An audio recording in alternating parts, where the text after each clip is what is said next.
Hello again, everyone. Welcome inside the Mayweather-McGregor Media Center here in Las Vegas, Nevada. I'm Aヴda Helwani. That is Marc Ramundi. We have approached the final leg of the summer-long madness that is Mayweather-McGregor. Of course, it takes place Saturday night here in Sin City at the T-Mobile Arena, August 26th, the highly anticipated boxing match between one Conor McGregor and Floyd Mayweather Jr. And we were going to sort of recap day one, Tuesday, August 22nd, to be exact.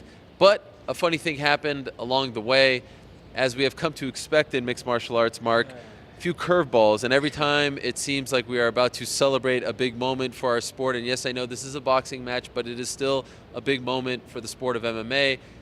Something bad seems to happen. And we got news late this afternoon that Jon Jones failed, according to the United States Anti-Doping Agency, failed a pre-fight UFC 214 drug test in competition. He has been provisionally suspended by USADA. And Marc, you spoke to the major players involved. You spoke to the California State Athletic Commission. You spoke to an official over at USADA. What could you tell us about what happened to Jon Jones this time?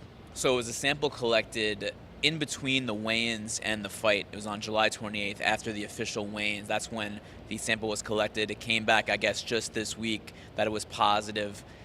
The UFC and USADA have not announced the actual substance that Jon Jones failed for, but TMZ reported that it was turinabol, which is a steroid, which is in the higher class of substances, which means if it is indeed that substance, and given that Jones is a multiple-time offender now, if this does end up being a violation, because now it's only a potential violation, he'll be facing up to 4 years suspended. So this comes a little over a year after he was pulled from UFC 200, suspended for a year as a result of that failed drug test. Of course, there was the cocaine drug test failure. There was the hit and run. I mean, this is just another hit to his legacy. And as we've learned with these things, we'd like to sort of believe that someone is innocent before labeling them a cheater and saying that they are guilty. But once again, this is a massive blow to Jon Jones. When you found out the news, what was your reaction, especially considering everything that he said leading up to that fight, how good he looked in the fight, and then everything he said afterwards? It's just hard to imagine that this could happen again because of everything that Jon did say leading up to the Cormier fight about being clean and about taking care of his life and about doing the right things now, and he said so many times. It was such a big storyline. This was just a few weeks ago that we were in California and we were talking to Jon Jones about some things that Daniel Cormier was saying. He was upset that Cormier said that he tested positive for steroids because the first time he didn't test positive for steroids. He tested positive for clomiphene and letrozole, which are anti-estrogen agents. They're not steroids. Those only carried a 1 year maximum suspension. They were in the lesser classification by USADA. So he made it a point to say, I've never tested positive for steroids. And at the time, he was true. It turns out, a few weeks later, if TMZ is correct, and from what I'm hearing, it does seem like it was a steroid, now Jon Jones actually has tested positive for steroids. So after all that talk, just a few weeks ago against Cormier, I never tested positive for steroids. Stop saying that I tested positive for steroids. It seemed like it really affected him that Cormier was saying this. Now it seems like Jon Jones has tested positive for steroids. What a turn of events. It's crazy. Yeah, Jon Jones' team released a statement to us, and in short said that they are shocked by the news, but they will test the B sample and are hoping that would clear things up. Kind of hit or miss these days with that. Of course, also Jeff Nowitzki and Dana White said that if it does come out that he did test positive, he could be facing up to 4 years. Is that correct? 4 years. And it's worth saying again, because we've seen multiple times now with USADA. Now, a failed drug test is a failed drug test. It does mean that substance was in the system of that fighter. But it doesn't necessarily mean we know how it got there. It could have been an accident. It could have been a tainted substance. It could have been something contaminated. These things have happened. And in fact, with Jon Jones' last test, USADA did say that it felt, at least the arbitrator said that it did feel that Jones did unknowingly take the anti-estrogen agents. He said that it was from a quote-unquote dick pill. It was a sexual enhancement pill. And USADA did feel that way. They felt like he did take it unknowingly, but he was so reckless in taking something that he didn't know what was in. They still gave him the full 1 year. So it remains to be seen what they're gonna do. But it is worth saying again, it's happened before where, yeah, drug test failure, but we don't know how or why it got into the system. It could have been an accident. We don't know. We have to give him the benefit of the doubt before we say it. But as of right now, he did fail a drug test. That's the only thing that we do know. Now, once the news broke a couple hours ago, I called Daniel Cormier. Daniel Cormier is in Hawaii with his family on vacation right before his kids start school. He had no idea about the news, and he kept saying to me, "You're lying, you're lying." He asked me to swear on my kid's life. He said to me that he was shaking.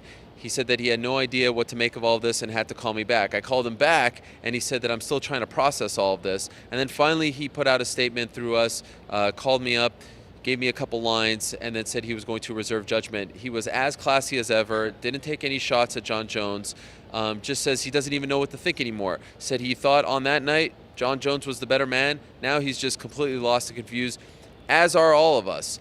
At this point, what do you do if you're Daniel Cormier? How do you process this? Because I have to say, there was a time when people almost blamed Daniel Cormier for Jon Jones's failures, called him the paper champion, said he didn't deserve to be a UFC light heavyweight champion. But after something happened at 214 where the fans just became emotionally invested in him once and for all, and he really stole their hearts, and now you look at the comments after he put out that statement, everyone's calling him the real champ. Everyone is loving and respecting Daniel Cormier. That's all well and good. What does he do? How does he process this? How does he move on? This is such a surreal situation. Just imagine what must be going through Daniel Cormier's mind, because he's sitting in Hawaii with his family right now, probably still very emotional about losing that fight to Jon Jones, a fight that he really believed he was going to win, and a fight that if he did win was going to cement him as maybe the greatest fighter of all time. So he's carrying these feelings and these emotions of loss and of defeat. He's not the champion anymore. And now all of a sudden, just a few weeks later, he's on vacation with his family and he gets news that Jon Jones tested positive for a banned substance. The fight will most likely be overturned into a no contest. And who knows who the champion is going to be. Dana White did say today after the Contender Series in Las Vegas that they haven't made a decision yet. They're waiting to see how the USADA process plays out before they decide to strip Jones of the belt. But if you're Daniel Cormier and you just fought a guy who was on something, it was in his system, right? I mean, we don't know how it got there, but it was in his system. He must feel like he was wronged again, and it's something that he was saying before the last fight. He felt like that Jones was on something when they fought the first time in 2016. So I can't imagine what is going through this man's brain and is in his heart right now, because it must just be like the craziest roller. Think of the craziest roller coaster you've ever been on in your life. That is Daniel Cormier's emotions right now. He took the loss extremely hard. And, I'm wondering, something that doesn't come up all that often in these cases. I mean, it's clear Daniel Cormier suffered a concussion. He said on the MMA Hour that he doesn't even remember the end of the fight. Could Daniel Cormier sue Jon Jones if it comes out that Jon Jones is guilty, that he did knowingly take a steroid, and then he did that to Daniel Cormier? Do you feel like that's something that should be looked into? I don't really know. I mean, I'm not a lawyer. I'm not really sure how that works, but I do feel like because it was a sanctioned fight, there's a commission involved, the UFC. I don't know if he could sue or not. Now, Marc Hunt is suing the UFC and Dana White and Brock Lesnar for Lesnar failing the drug test in relation to UFC 200, because the test came back. The test was taken before the fight, and the results only came back after the fight. So Hunt is in the process of suing them right now.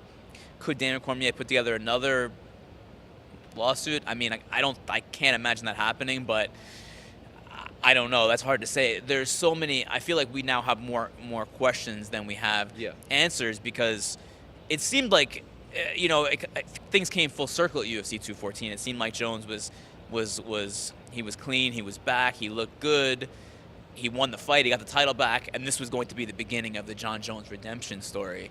And now we're right back where we started with another failed drug test. I'm still trying to wrap my brain around it right now. It's an unbelievable turn of events, and a lot of fans are wondering, well, what does this mean for the light heavyweight title? Dana White telling the media after the Contender show today that he's going to go through his due process, Jon Jones, and there is a chance that he may be stripped if he is found guilty and he is actually suspended. But as of right now, he has not been officially stripped, and he did not comment as to whether or not, if Jon Jones does get stripped, what happens to the belt? Does it become just a vacant title? Does the belt go back to Daniel Cormier? This is somewhat of an unprecedented situation. Sean Shirk was stripped when he was the lightweight champion, but there was a long period of time. There was an interim champion in between. BJ Penn became the interim champion. So, I mean, it's just kind of a weird situation. It's sort of, I mean, off the top of my head right now, it's been a long time. I mean, we had the Josh Barnett situation a long time ago, but this is a weird one where the challenger wins the belt and then fails the drug test, and now you don't know what's happening. It's just another chapter in the Jon Jones saga, and it's a sad saga, whatever happens, because you know there's going to be some kind of repercussion here. We thought he had turned the corner. I think everyone considers him to be the greatest of all time, but now you wonder what his legacy is, and you also wonder, as Dana White said, if he even fights again. A sad story, truly, for a guy who's not even hit his prime just yet. It is a really sad story, and just my immediate feeling about the belt is if everything does turn out that Jones is guilty, so to speak, and USADA does suspend him and that whole deal, and the fight gets overturned to a no contest, which would be done by the way by CSAC, by the California Commission, because they also have jurisdiction over this fight. So Jones has to go through the process with them and with USADA, the same way that he had to go through the process with Nevada and USADA last year. We're talking about the same thing over and over again. So if it does end up that way, and it's a no contest, now maybe I'm crazy, but if it's a no contest, that means Jones never beat Daniel Cormier officially, which means Daniel Cormier should remain the champion. Yeah. He didn't lose officially in the record books. Now I'm not sure how the UFC will play that, but that's just my immediate feeling. As far as Jones' legacy, it's really it's emotional. It's like I'm thinking about it and I'm like, wow, you know, what could this guy have been? Where could he have stood?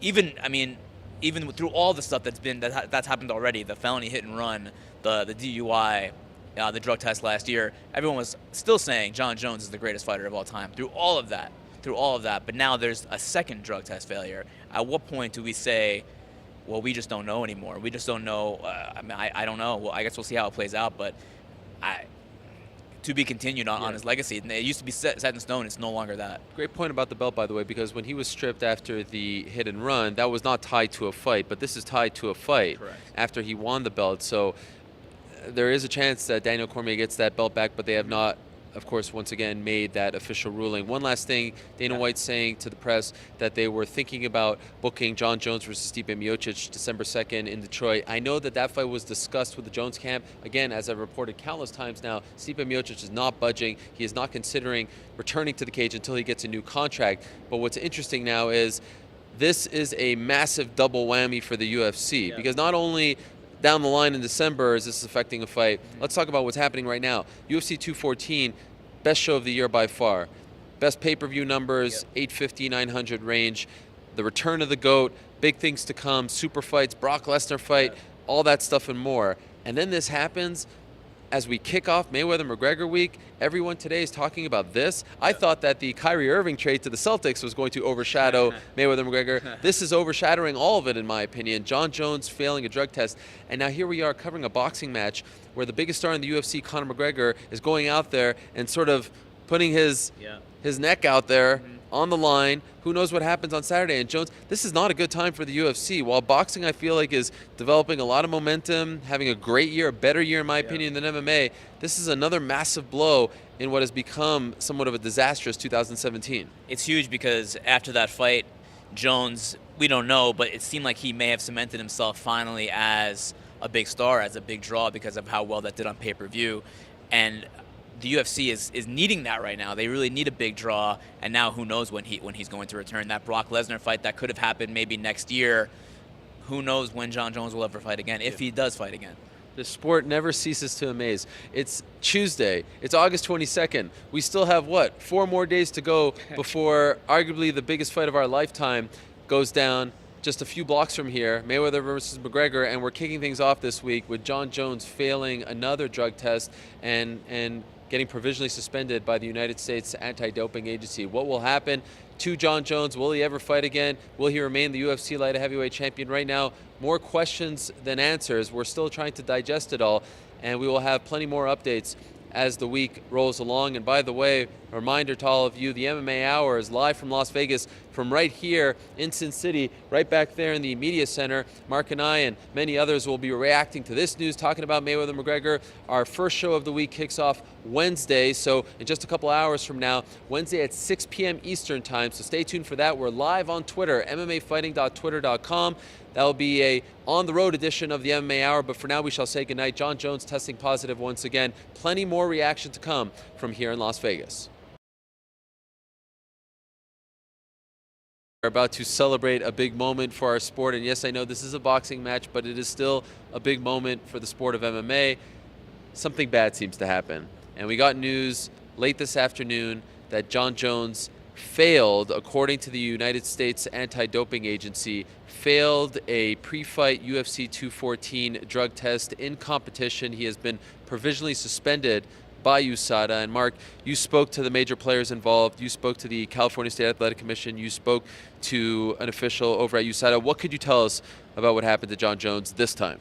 So it was a sample collect. It's just hard to imagine that this could happen again because of everything that Jon did say leading up to the Cormier fight about being clean and about taking care of his life and about doing the right things now, and he said so many times, it was such a big storyline. This was just a few weeks ago that we were in California and we were talking to Jon Jones about some things that Dan Cormier was saying. He was upset that Cormier said that he tested positive for steroids because the first time he didn't test positive for steroids. He tested positive for clomiphene and letrozole, which are anti-estrogen agents. Did in between the weigh-ins and the fight. It was on July 28th after the official weigh-ins. That's when the sample was collected. It came back, I guess, just this week that it was positive. The UFC and USADA have not announced the actual substance that Jon Jones failed for, but TMZ reported that it was turinabol, which is a steroid, which is in the higher class of substances, which means if it is indeed that substance, and given that Jones is a multiple-time offender now, if this does end up being a violation, because now it's only a potential violation, he'll be facing up to 4 years suspended. So this comes a little over a year after he was pulled from UFC 200, suspended for a year as a result of that failed drug test. Of course, there was the cocaine drug test failure. There was the hit and run. I mean, this is just another hit to his legacy. And as we've learned with these things, we'd like to sort of believe that someone is innocent before labeling them a cheater and saying that they are guilty. But once again, this is a massive blow to Jon Jones. When you found out the news, what was your reaction, especially considering everything that he said leading up to that fight, how good he looked in the fight, and then everything he said after? Hello again, everyone. Welcome inside the Mayweather-McGregor Media Center here in Las Vegas, Nevada. I'm Marc Helwani. That is Marc Ramundi. We have approached the final leg of the summer-long madness that is Mayweather-McGregor. Of course, it takes place Saturday night here in Sin City at the T-Mobile Arena. August 26th, the highly anticipated boxing match between one Conor McGregor and Floyd Mayweather Jr. And we were going to sort of recap day one, Tuesday, August 22nd to be exact. But a funny thing happened along the way, as we have come to expect in mixed martial arts, Marc. A few curveballs, and every time it seems like we are